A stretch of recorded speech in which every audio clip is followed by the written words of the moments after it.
Welcome to our interview with Nasir Al Shamsi, MD of Sustainable Mobility at BIA. Hi. Hi. How are you doing today? Very good. How was the opening? Very busy. All I can say. Yeah, it was very busy. And very impressive as well. Oh yeah.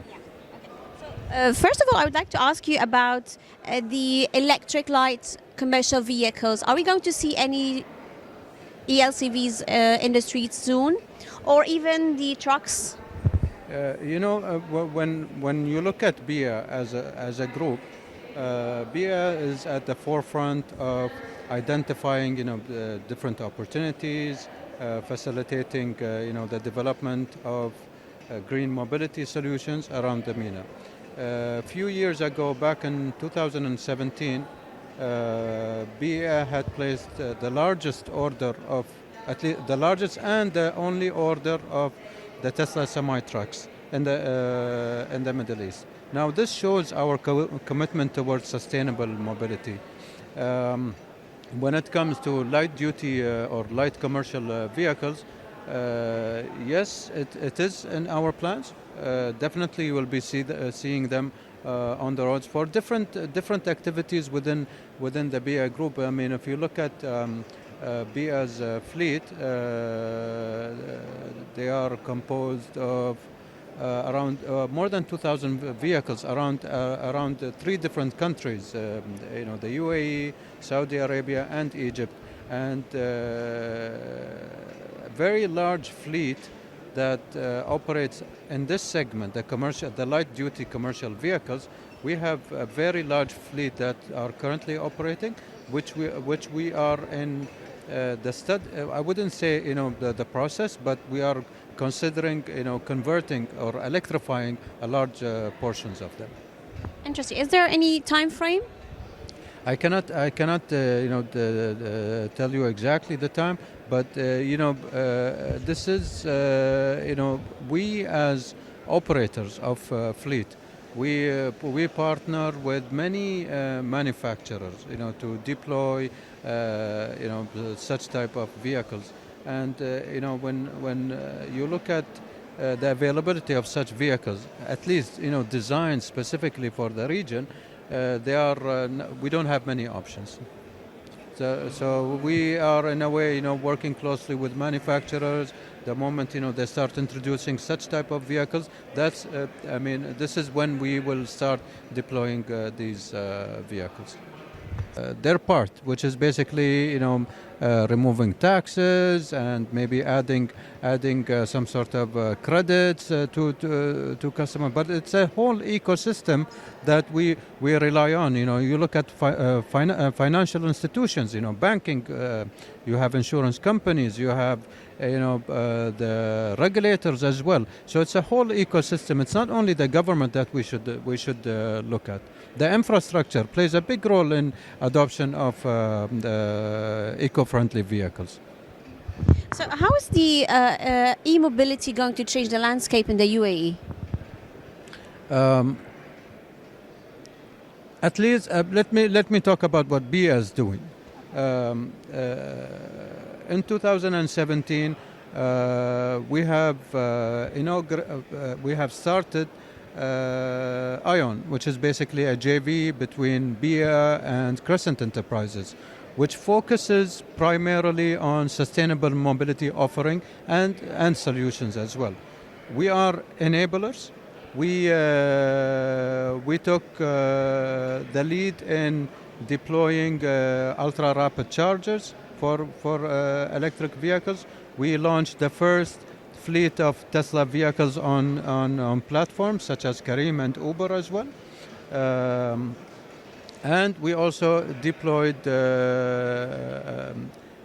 platforms to make it more accessible to clients. So I mean, you look at a good example is Masdar City. So we are currently operating the fleet in Masdar City. So we operate the fleet of Chevrolet Bolts that are basically on a park and ride model. In a way, it's like a carpooling service that we offer to Masdar, purely electric vehicles. We also manage their electric buses as well. And not to forget, we also manage the largest fleet of autonomous vehicles in the region. Proudly, we operate the largest fleet of autonomous vehicles in the UAE. Not in the UAE, in the region. So back to WEFAS, what are the remarkable, the important announcements?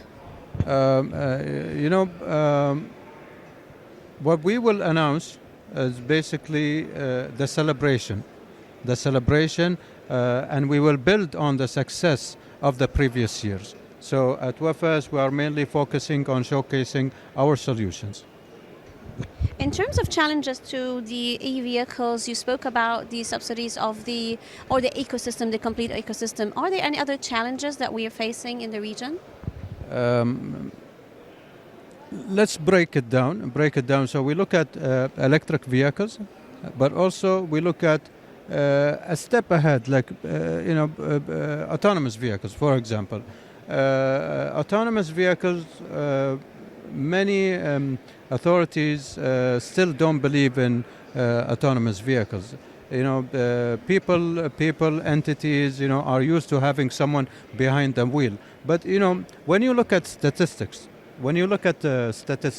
insurance companies, look at the statistics at insurance companies, majority of the accidents are caused by human error. But when you have a computerized system, you eliminate such errors. Now, at a large scale, this is economically beneficial for governments, which tend to come slowly. It's going to take time to be adopted. But I think the main challenge is there when you look at autonomous mobility. It's not the technology, it's not the vehicle. Mainly it's the infrastructure, because if you look at autonomous mobility, they heavily rely on surroundings. They heavily rely on GPS, etc. So in many cases, especially in very high-rise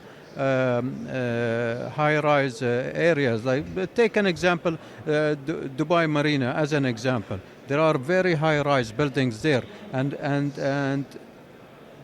80% of the time, the GPS coordinates, they fail over there because of the high-rise building.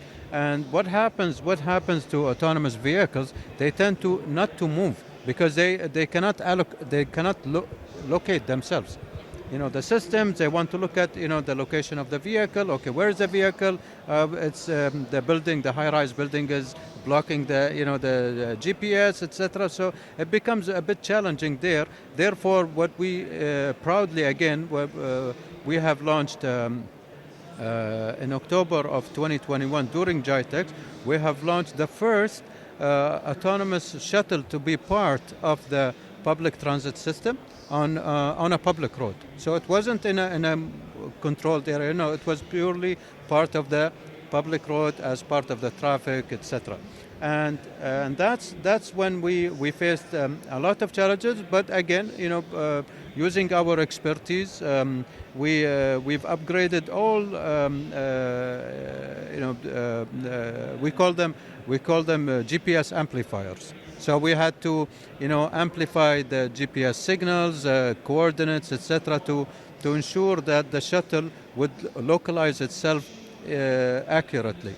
One good example to my chemistry talk here, when you send a location to someone, over WhatsApp, if you look at the location, it says accurate to 4 meters, 3 meters, 4 meters.